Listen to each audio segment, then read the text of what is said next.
Hey everybody, Miss J 1973 or Jan, my real name. Well, here's my newly acquired Royalarm fire and burglar alarm. I'm going to give it a heat test with the hairdryer to see if it works. This should work relatively easily. I haven't done one of these for a while, so let's test this off and we'll see what happens.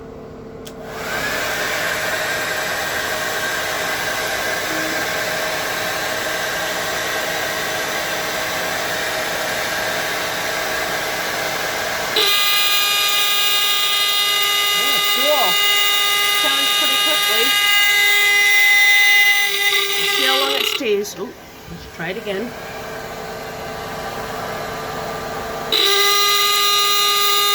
Pretty cool.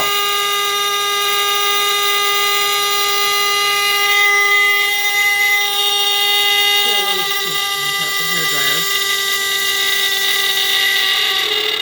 Okay, one more time.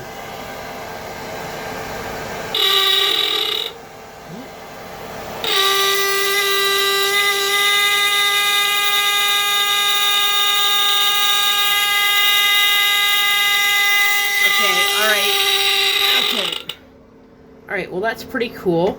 Oh, that unit heats up. That's hot. Anyways, I just want to see what it would be like with the hairdryer, and it works. So anyways, take care, and I'll get this video posted. Bye now.